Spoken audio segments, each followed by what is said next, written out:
Lost is a subpar healer who only knows how to use one basic heal spell, and because of this, he gets kicked out of his party and is called an ignorant loser by the people around him. One day in the guild, a girl asks Lost to form a party with him, and this is so surprising that everyone in the guild goes from minding their own business to a state of utter disbelief. Even Lost can't understand why she would want to form a party with him. But the girl points out that he is holding a party recruitment sign, so he is clearly looking for party members. The girl's name is Narcina, and she introduces herself as a martial artist in need of a party member, but before she can get Lost to agree to team up with her, the guild receptionist runs up and interrupts her. The receptionist's name is Amherst, and she takes Narcina by the shoulders just to tell her how much of a bum Lost is. Lost is a healer, but he is only capable of using the basic heal spell despite having been an adventurer since he was a child. He can't use area heal or any high healing magic. So everyone has branded him as an incompetent fool. However, despite all this, until recently, there was a party called Blade of Lightning that took him in as a member, but Lost sucked at his job so much that he eventually got kicked out. And because he is seen as a failure, no one wants to team up with him anymore. Amherst encourages Narcina to ignore Lost because he's so ignorant that she won't be able to make any profit, but Narcina actually has a lot of money on hand, so she isn't worried about profits right now. To prove it, Narcina pulls out her bag full of money to show Amherst, and she has clearly never been to Detroit because she would have gotten mugged almost instantly. Amherst warns Narcina that the adventurers here aren't exactly law-abiding citizens, so she should be careful about flashing so much cash like that. Narcina thanks Amherst for the advice and says she will keep it in mind, but from the way she responded, it doesn't look like Narcina really understood what Amherst was talking about. Amherst assumes Narcina must be a new adventurer, so she offers to help set her up with some newbie-friendly adventurers so she can make it through the day without getting robbed, but of course, she'll be charging a small fee for her services. Narcina appreciates the offer, but she already decided a long time ago that Lost was the only person she would form a party with, so she's going to stick with him. Amherst still doesn't think it's a good idea, but since Narcina is so insistent, she begins the paperwork for their party formation. Narcina asks what the paper is for, so Amherst explains that they need to fill out the registration form to officially be recognized as a guild. Lost fills out his portion of the paperwork, and once he's done, he asks Narcina to write her name on it. Narcina was busy staring at Lost, so she was caught off guard when he asked her to write her name. But she still does it, and after Lost pays Amherst her commission fee, his and Narcina's party has officially been formed. They leave the guild together, and Lost begins talking to Narcina about the Mardat Labyrinth, since that's where they are headed. Apparently, no one has actually finished exploring the end of the Mardat Labyrinth, so there's no information on what kind of monster the Labyrinth Master is or how deep the labyrinth goes. Naturally, adventurers began to take up the challenge and explore the labyrinth in hopes of receiving large rewards, and the resulting influx of people led to the formation and growth of Mardat, the largest labyrinth city in the world. Narcina is happy to learn all about the labyrinth, but she asks if it is really alright for them to be heading into it so soon. Before they left the guild, Amherst was adamant that Lost shouldn't take her into the labyrinth because Narcina is still a newbie, and Lost definitely remembers her advice, but he's choosing to ignore it. Due to the amount of magical energy that leaks out from the labyrinth, monsters are able to spawn in different locations around the city. These locations are classified as the mountains, the forest, the wetlands, and the plains, but among them all, the plains are by far the safest since only weak monsters spawn there. Normally, a beginner adventurer would start by practicing in the plains so they can get a feel for combat, but it's such a large area that it's pretty difficult to find monsters to fight there.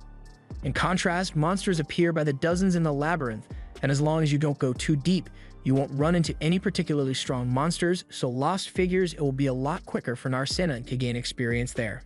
Narcina agrees with Lost, so they both continue to the labyrinth entrance, but before they go in, Narcina is eager to contribute to the party, so she says she will lead the way since combatants are supposed to be the vanguard. Lost doesn't usually stand back when he goes into the labyrinth, but since Narcina is so happy about being the vanguard, he decides to just let her have her fun. Although, as they walk through the dungeon halls, he starts having his doubts because he doesn't know if Narcina is actually capable of fighting or not. Okay, never mind, Narcina knows how to box, and she's putting in work against a group of goblins she ran into. She defeats them all with relative ease, and Lost is really impressed with the amount of skill she possesses.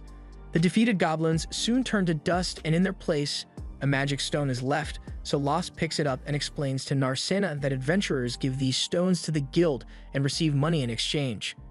Narcina asks what the guild uses the stones for, so Lost tells her that the stones have magical energy stored in them, so they can be used in all manners of tools and equipment. That much should be common knowledge to her as an adventurer, but Narcina was never much of a learner. They've got 5 stones in total, and although goblin magic stones aren't worth much, they will still be able to get enough money from these to cover lodging for the night. They could call it a day and head back to town, or they could go a little deeper into the labyrinth to get some more money. And Marcena is happy fun, so she says she wants to keep going. They head deeper into the labyrinth, but at a certain point, Las grabs Marcena and pulls her back because there's danger ahead. At first, she's confused because she didn't notice anything off, but Las grabs a rock and places it on the tile in front of her, and it activates a pit trap which would have totally killed her if Lost hadn't intervened. Marcena is amazed and asks Lost how he spotted the trap, so Lost explains that the trap tile was a different shade of gray from the others, so he figured something must be wrong. Marcena is glad Lost was able to notice it, but trap identification is meant to be the job of a thief, so how come Lost is so good at it when he's a healer? Lost just tells her that he has been an adventurer for a long time, so he has picked up a bunch of skills over the years.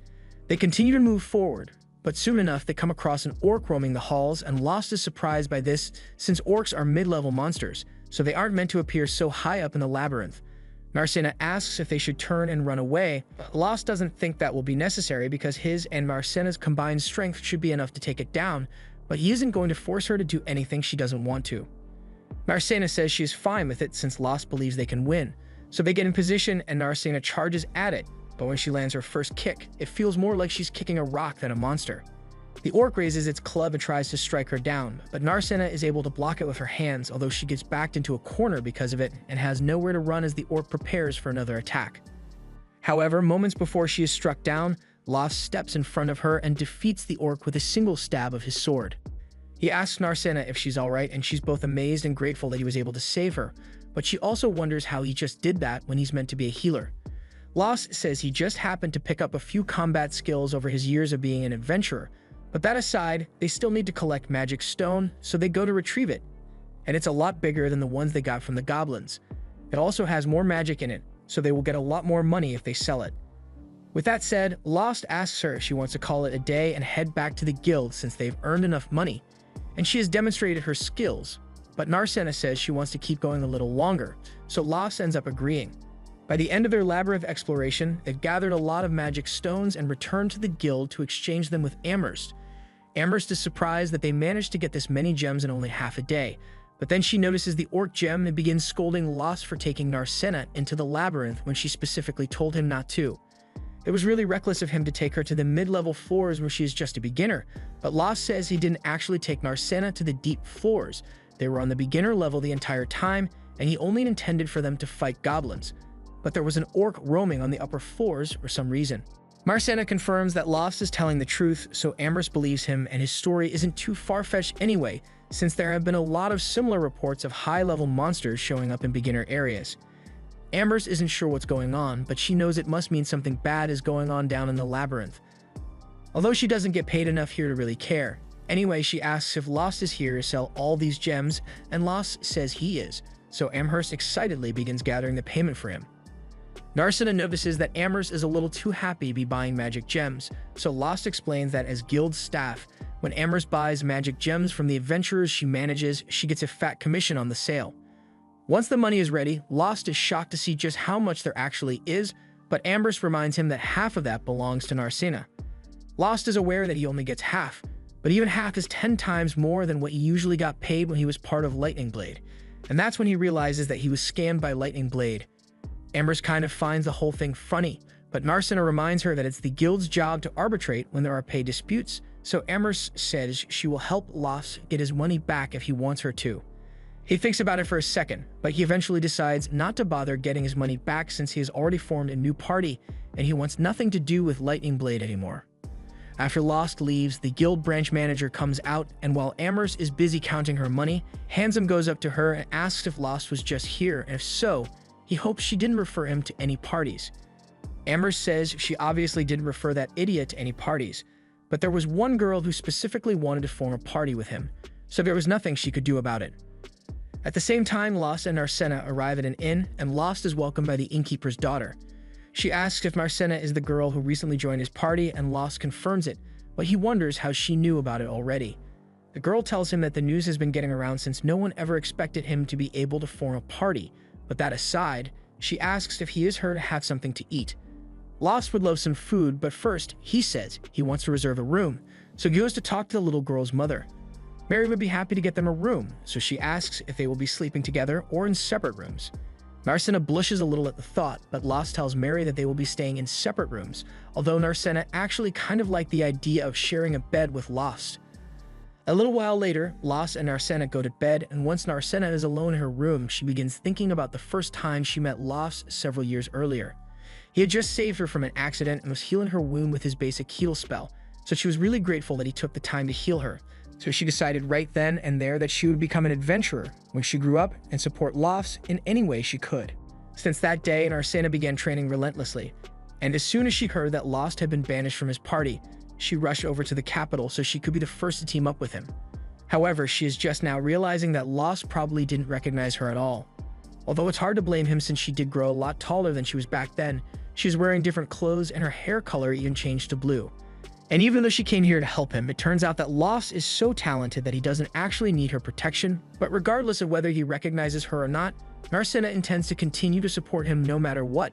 Still, she can't help but wonder why people in this city call him an idiot, even though he is so strong. This was the end of episode 1. Subscribe to not miss the next part.